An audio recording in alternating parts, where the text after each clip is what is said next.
With the introduction of Fender's American Vintage 2 collection, we're able to do a new comparison today, cheap versus expensive, Tele Deluxe style. Stay tuned.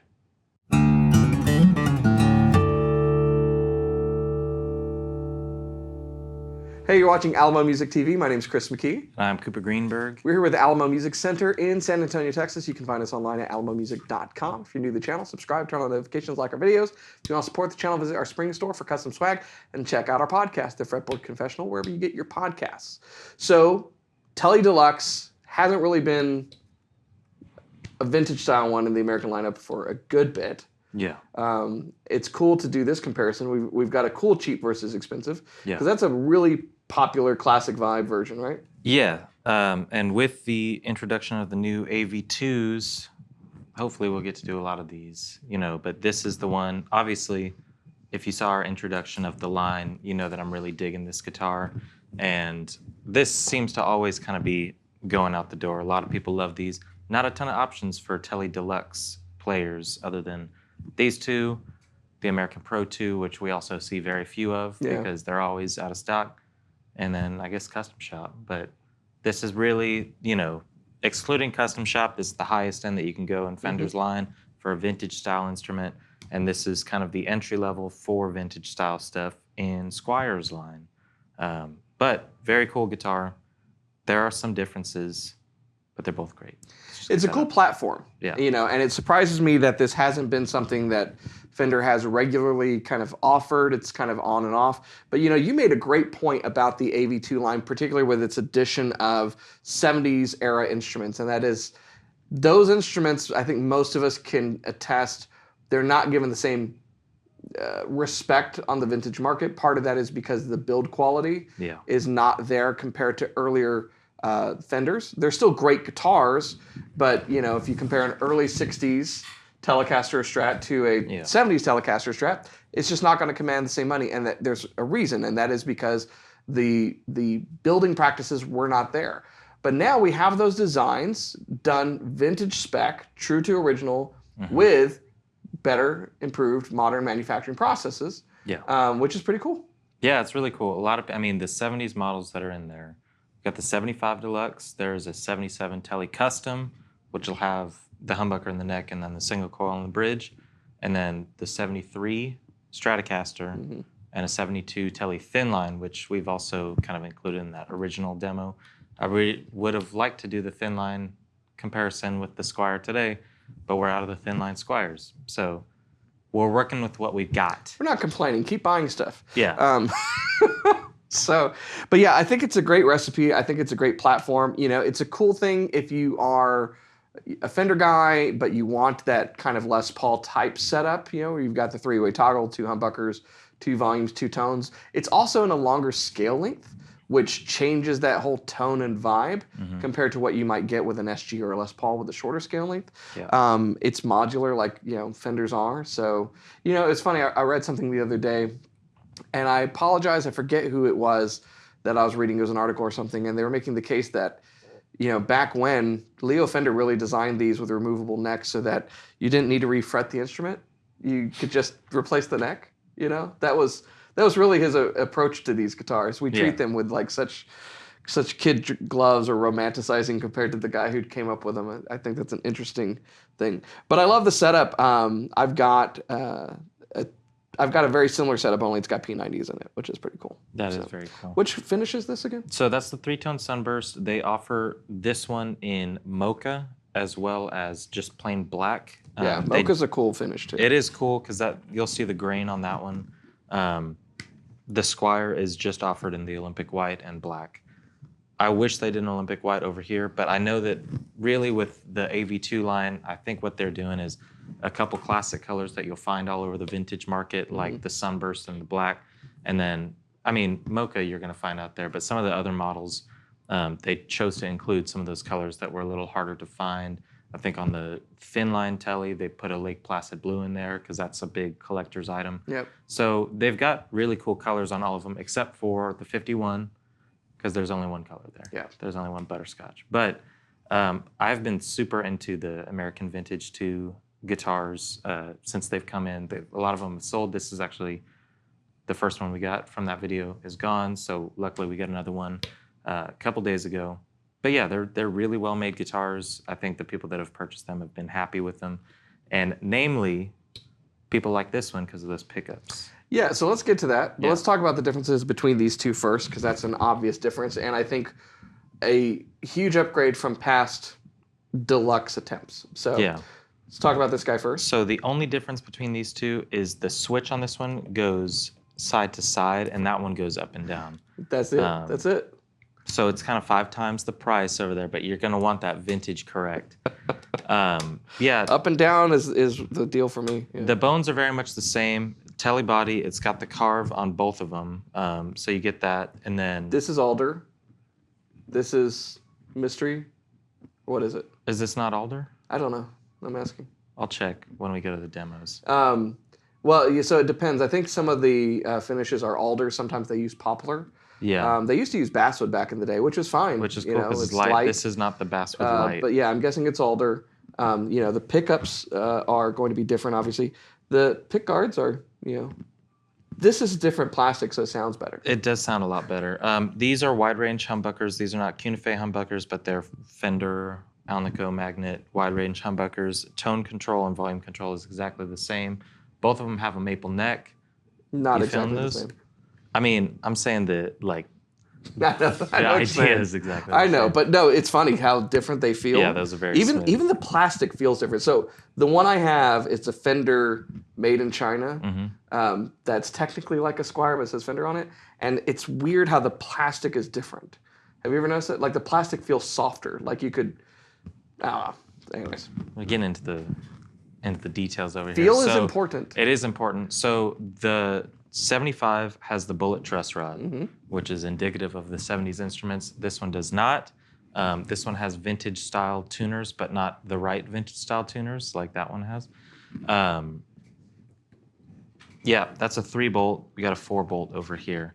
And that's kind of the point of the American vintage to do the things that were done in 1975 with the 3-bolt neck plate, doing the right tuners on it, doing the right truss rod. By the way, the 3-bolt neck plate came about because of a thing that CBS introduced that is still on Fender guitars to this day, which is the micro tilt adjustment.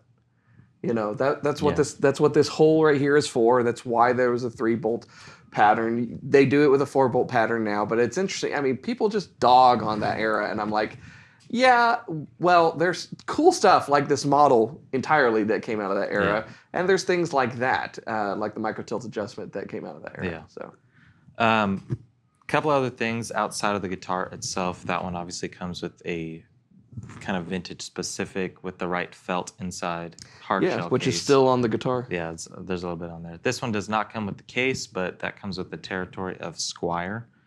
And this is poly. That is Right. poly Because it's a 70s instrument. Yeah. So you've talked about that, but just a bit of clarification for people. When you're looking at the AV2 guitars, the 50s and 60s stuff that were nitro back when are nitro now, and those that were poly back then are poly now. So don't want anyone thinking this is nitro or anything like that. Nitro 70s. But let's talk about the pickups. Yeah. So the Cunifé pickups are the famous wide range humbuckers of Fender's history. And to my understanding, Fender has purchased the factory, or at least the manufacturing and the rights to make these pickups. So they have made them available. You can purchase them if you want outside of any guitar and put them in your own. But they are the period correct pickups. So you've got this and the Tele Deluxe and the Tele Thin line. To my understanding, the problem is that the Cunifés are a little bit bigger than, say, the humbuckers on the American Pro 2. Well, that's why they're called wide range, yeah. So it's a little bit bigger. And that was one of the criticisms that has long existed with previous kind of versions of a Deluxe, is that they looked the part, but they didn't act the part.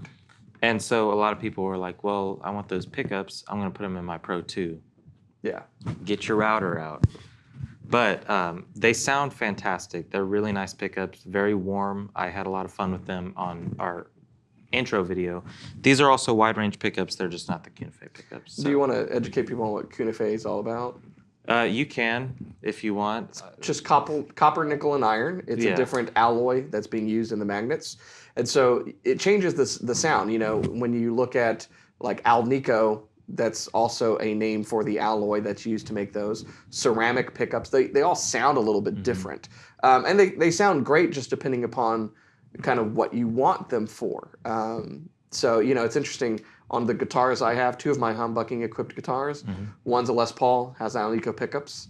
The other one is a PRS, has ceramic pickups. Yeah. And they both sound really, really great, but like there's just these tonal differences. And so that's what you get with the Cunife. Yeah. So I kind of noticed that as I was playing them. This one will get a little bit brighter and a little bit hotter in the bridge position. These sound really good, and typically with Squiers, sometimes they get a little brittle with the pickup sound. You know, they're really sharp. You got to work on the EQ of the amp or whatever you're doing. Roll the tone knob off a little bit. And if I'm not mistaken, those typically have cobalt ceramic pickups in them, which tend to have a lot of that growl and kind of high end to it. And so, you know, on one end you might have a PAF style pickup that is very mellow in comparison. On the other end of that spectrum, you have these cobalt ceramic, you know, and then in the middle, you have kind of Cunife. So yeah, they're a really great compromise to give you that girth, that mid-range, but also some brightness. Yeah, for sure. So running both of these through the Blues Junior, doing a little clean on both, and then just for some fun to show off the humbuckers, usually we'll bump up, you know, the volume, turn the master down, just get some thickness. But we got a new pedal too that I used on a few guitars today, just to get kind of 70s with it, you know. This is the new DS1W, Boss's new Wazacraft Distortion. I think it sounds really good on both of them. So we kicked it on both of these guys. I'm in custom mode if anybody is also looking at this pedal. You got the standard mode, but then you also got custom. And the custom mode, you know, the complaint with the DS1 sometimes not a ton of mid-range. So custom brings in a lot more of the mid-range, big full tone. Works really well with both of these. Cool. So, yeah. Let's check it out.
Great, so there you have it. The American Vintage 2 Tele Deluxe versus the Squier Classic Vibe Tele Deluxe. Yeah. And this is cheap versus expensive. So. It's cheap versus expensive. So the thing is, like the American Original line, the Classic Vibe, which this is from, only deals in decades. They don't deal in year-specific stuff. So this is a 70s Tele Deluxe. It's kind of light. It is not bad. But that's kind of one of the cool things you get with the AV2s, American Vintage 2. I keep saying AV2, but I think that's just what they're calling it internally, whatever. American Vintage 2, all year specific. They should have named it American Vintage. We brought it back in different years. In different years. That's fine. Catchy. Yeah, because now you got to catch them all. Fender marketing, give me a call. Yeah. So American Vintage 2 replaced the American Original line, which replaced the American Vintage line. Yes. It went year specific, decades. Now it's back to years. But I like that they did the years. I think that everybody kind of digs that. You know, I agree. Yeah. You know, why are you gonna?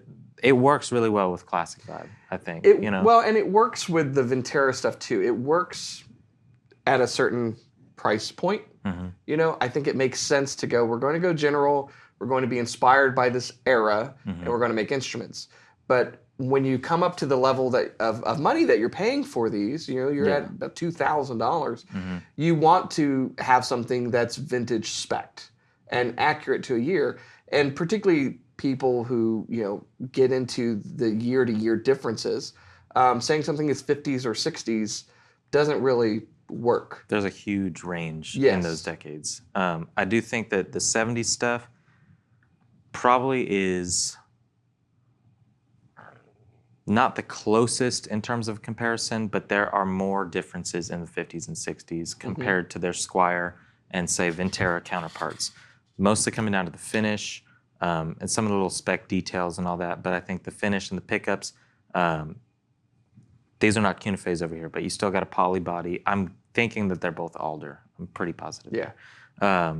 But poly finish, wide range humbuckers, all that. When it gets into the 50s and 60s with the nitro and the different voicings of pickups and all that, I think that there is a wider separation there. But I do like the 70s stuff, like Chris said. It's just nice to have those things made well. The 73 Strat I was really impressed with. And I think it's going to get... Also, we're in the future now, so people that grew up with idolizing the 70s instruments, they've got a lot more options now, which is pretty cool. Yeah. You don't see a ton of 75 custom shops. So comparatively, you know, that's worth many hundreds more than this one. I think one of the things that this kind of comparison does is it shows what a good value these are. I've said a number of times on this channel, I bought my son a Classic Vibe 50 Strat. It's a great guitar. It's got a great neck on it, great setup. It feels fantastic. I've multiple times picked that guitar up and played it and just been like, yeah, this is a really good guitar. Yeah.